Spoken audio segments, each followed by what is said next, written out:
दर्शन news. Manjhi के CRC अंतर्गत उच्च माध्यमिक विद्यालय सरयू पर गोबरही में TLM मेला 3 का भव्य आयोजन किया गया। यह कार्यक्रम प्रखंड शिक्षा पदाधिकारी मांझी द्वारा जारी पत्रांक 1012 दिनांक 29 नवंबर 2025 के निर्देशानुसार संकुलाधीन विद्यालयों के शिक्षकों की TLM प्रदर्शनी के रूप में आयोजित हुआ। कार्यक्रम में संकुल के विभिन्न विद्यालयों के प्रधानाध्यापक एवं शिक्षक उत्साहपूर्वक उपस्थित हुए और अपने अपने शिक्षण सामग्री का प्रदर्शन किया। प्रदर्शनी के सफल संचालन हेतु निर्णायक मंडली का गठन किया गया, जिसमें विनय कुमार भारतीय, नवीन कुमार सुरैया, सुमन कुमारी और अंजू गुप्ता शामिल थे। निर्णायक मंडली ने सभी शिक्षकों की संकल्पना, प्रस्तुति, नवाचार एवं शिक्षण उपयोगिता के आधार पर मूल्यांकन किया। कार्यक्रम में उपस्थित प्रधानाध्यापकों और शिक्षकों में किरण कुमारी, आलम अंसारी, सकलदीप सिंह, सुरेंद्र कुमार, अंजू गुप्ता, नेहा कुमारी, इंदु कुमारी, सुमन कुमार, सबेहा रिजवी, जहीर, किरण कुमारी, अरुण कुमार सिंह, चंद्रकांत सिंह तथा अन्य कई विद्यालयों के शिक्षक शामिल रहे। सभी ने अपने अपने विद्यालय द्वारा तैयार शिक्षण सामग्री को प्रस्तुत कर बच्चों के सीखने की प्रक्रिया को और अधिक प्रभावशाली बनाने की प्रतिबद्धता दर्शाई। निर्णायक मंडली द्वारा घोषित परिणाम के अनुसार प्रथम स्थान मध्य विद्यालय गोबरही के शिक्षक अंकित कुमार सिंह को मिला, जिन्होंने अपनी उत्कृष्ट शिक्षण सामग्री से निर्णायकों को प्रभावित किया। द्वितीय स्थान मनीष कुमार मध्य विद्यालय सरयू पर गोबरही को प्राप्त हुआ, जबकि तृतीय स्थान जहीर कन्या मध्य विद्यालय जमनपुरा को मिला। विजेताओं को प्रशस्ति पत्र देकर सम्मानित भी किया गया। संकुल संचालक ने सभी प्रतिभागियों को बधाई देते हुए कहा कि TLM प्रदर्शनी शिक्षकों में रचनात्मक, नवाचार और गुणवत्तापूर्ण शिक्षण पद्धतियों को बढ़ावा देने का उत्कृष्ट माध्यम है। उन्होंने आगे भी ऐसे आयोजन निरंतर करते रहने की बात कही, जिससे शिक्षा की गुणवत्ता और अधिक सुदृढ़ हो सके।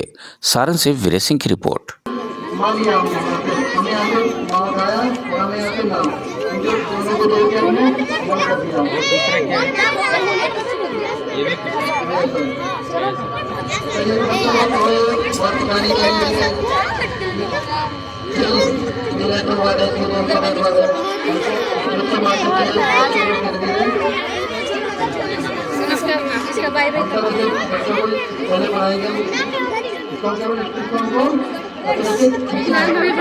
प्रिया मैम बना लो।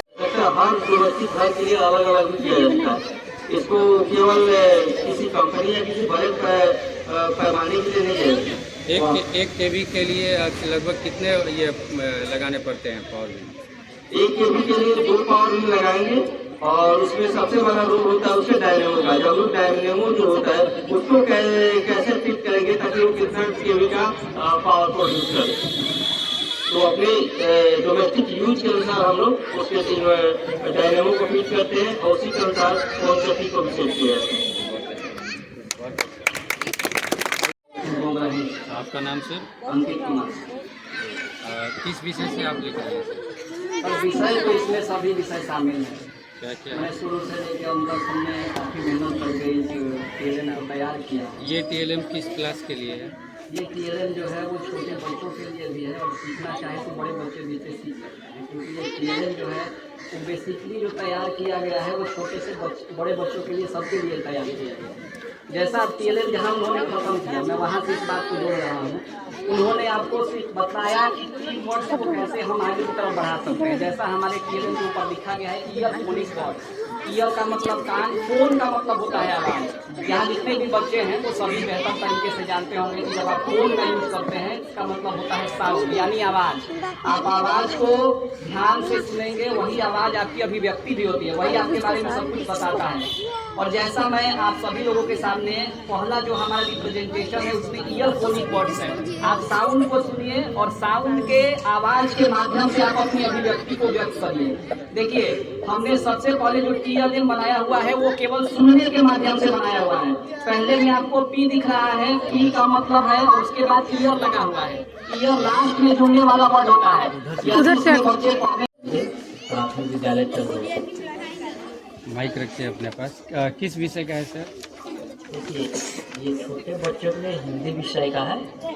जो बच्चे प्रारंभिक अवस्था में एडमिशन लेते हैं और उसके बाद में हम लोग जैसे पढ़ाई चालू करते हैं 1 आध महीना खेलने वाले के बाद में, तो उस समय का है कि हम इसको क्लास 1 के लिए। हर क्लास 1 के बिल्कुल क्लास 1 के लिए उसको स्वर को पहचान कराने के लिए कैसे करवाएंगे सर? हाँ, सबसे पहले तो ये एक वृक्ष बनाया गया है ताकि बच्चे जो है पर्यावरण में वृक्ष अपने घर पर सब देख आते हैं तो वृक्ष पहचान लेते हैं, है ना। तो इसे अट्रैक्टिव होते हैं थोड़ा सा, है ना। तो जैसे और से शुरू कराते हैं, है ना। तो और बच्चा को पढ़ने पर और तो वो बिल्कुल ठीक रहता है, लेकिन यदि अनार उसको कहते हैं तो घर से खाया रहता है, चाहे उसको पहले से अनार के बारे में उसकी जानकारी रहती है। तो अनार से जो कहते हैं तो वो और सीखने में उसको आसानी होती है और पेड़ पर अनार का चित्र भी बना देना। हाँ। चलिए नेक्स्ट क्या है? अनार का चित्र भी बना देना। अब ये चलिए गणित से संबंधित है। क्या है उत्सुकता उनके अंदर जाती है। कोई नया चीज देखते हैं तो सोचते हैं कि वही अगर वो प्रतिदिन हम क्लास में जाते हैं एक ही किताब लेके जाए तो उनको लगता है कि बस मैम आएंगी किताब पढ़ाएंगी और चली जाएगी। लेकिन इसे को अट्रैक्टिव बनाने के लिए हम इस सामग्री का प्रयोग करते हैं। इसमें सबसे 3 चीजें मुख्य होती हैं। इसका प्रयोग 3 चीजें विशेष होती है। 3 मैंने 6 इंद्रियां तो है, फायदे नहीं है, लेकिन हम एक जो 6 इंद्रिय है इसको एकदम देखने के लिए नहीं, हम उसी पे हमारा जो ध्यान है आकर्षक, तो हम इस आंखों के कामों के माध्यम से ज्यादा समझते हैं। यानी जब क्लास में आते हैं और कुछ नई चीज देखते हैं तो बच्चा समझता है कि नहीं ये कुछ अलग होगा, ये जरूर आज हम लोग नया देखेंगे, नया सीखेंगे। तरीका वही है सीखा, इसी को स्मार्ट टीचिंग कहते हैं। स्मार्ट तरीके से बच्चों को समझाना। आज का जो बच्चा है, हमारे शिक्षक भी यहाँ पे आए हुए हैं, हमारे HM लोग भी हैं, वो लोग समझेंगे कि आज का जो बच्चा है वो 20 मिनट 25 मिनट 40 मिनट क्लास नहीं लेना चाहता है। वो 2 मिनट की रील नहीं बर्दाश्त करता है, जो सेकेंड वाइज रील होती है उसको नहीं बर्दाश्त करता है, तो आपको 40 मिनट कैसे झेलेगा? नहीं झेल पाएगा। आप इस बात को तैयारी करें, आज का जो बच्चा है वो 40 मिनट का आपका क्लास नहीं देख पाएगा, नहीं ले पाएगा। इस बात को आप दिमाग में डालिए। वो 2 सेकंड का रील ऊपर नीचे कर देता है, उसके पसंद का होता है देखता है, नहीं पसंद का होता है निकाल देता है। तो जो रील नहीं बर्दाश्त कर सकता है उसके मन लायक, तो आपका 40 मिनट आपको क्लोज ले लेगा। इसलिए इसका प्रयोग किया जाता है। आज की जो टेक्निक है या आने वाला जो समय होगा वो किस तरीके से स्मार्ट तरीके से बच्चे पढ़ेंगे। अभी जो हम लोग इस समय जो चल रहे हैं ये परिवर्तन काल में चल रहे हैं, इसमें बहुत ज्यादा परिवर्तन हो रहे हैं। हम लोग की दुनिया शुरू हुई थी इस नेट से और आज नेट इंटरनेट सब चलाए जा रहे हैं। मजबूरी है क्योंकि हम इंटरनेशनल वर्ल्ड में हैं, हम उससे मुकाबला कर रहे हैं, तो हमें सीखना हमारी जरूरत भी है और मजबूरी भी है। और इसके लिए शिक्षकों को तैयार होकर जाना पड़ेगा, क्योंकि आज के जो शिक्षक मुझे बहुत अच्छा लग रहा है कि इतनी संख्या में शिक्षक शिक्षिकाएं भी हैं और हमारे प्यारे बच्चे भी हैं। मैं बता दूं यहाँ जो प्रदर्शनी है वो एक TLM है, टीचिंग लर्निंग मटेरियल होता है और बच्चों के लिए बहुत ही, सकलदीप सर ने भी कहा कि बहुत ही क्या कहें कि खुशनुमा सा आज दिन है कि आप लोगों को यह देखने के लिए मिल रहा है। पहले के जमाने में सही बात है कि हम शिक्षक सिर्फ बेंच चौक दफ्तर के सहारे बताते थे, लेकिन अब थोड़ा सा क्या प्रयोग हो रहा है, हम अपने से तैयार भी कर रहे हैं और अच्छा से अच्छा बेहतर इसमें कुछ मेंटल एक्टिविटी भी लगती है शिक्षकों की कि हम क्या से क्या नया करें और बच्चों को कैसे समझाने का प्रयास करें। और ये सब आप ही लोगों के लिए है, चीजों को बेहतर तरीके से सीखने के लिए।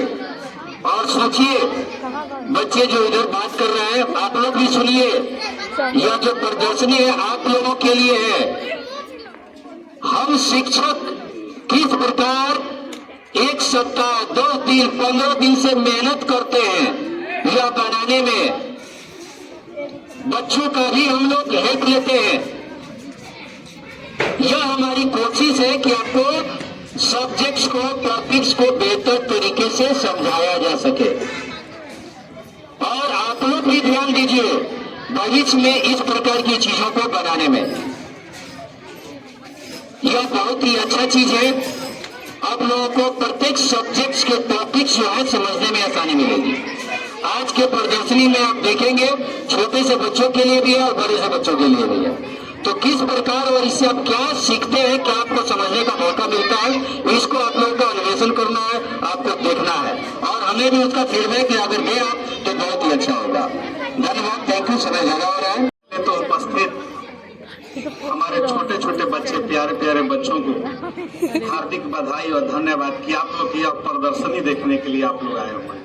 यह प्रदर्शनी आप लोग के लिए, थैंक यू ये सर। प्रदर्शनी अध्यापक बताएंगे, आप लोग उसको देखेंगे। इसके लिए आप लोग सबसे ज्यादा धन्यवाद के पात्र हैं। जो भी अदर विद्यालय से जो भी हमारे शिक्षक अपनी तैयारी करके आए हैं वो भी धन्यवाद के पात्र हैं कि उन्होंने उतनी मेहनत करके बच्चों के लिए मटेरियल तैयार करके लाए। और धन्यवाद के पात्र है यहाँ के अध्यापक, यहाँ की प्रधानाध्यापिका, यहाँ के अध्यापक बंधु जिन्होंने इस तरह का ऑर्गेनाइज किया। आज कुछ कहने और कहलाने का समय नहीं है, आज सिर्फ प्रदर्शनी को अपना प्रदर्शन करने का समय है। इसीलिए मैं ज्यादा समय नहीं लूंगा। इस कार्यक्रम को शुरुआत करने के लिए प्रधानाध्यापिका मैडम से और संकुल समन्वयक से आग्रह करूंगा कि इस कार्यक्रम की शुरुआत किया जाए। धन्यवाद।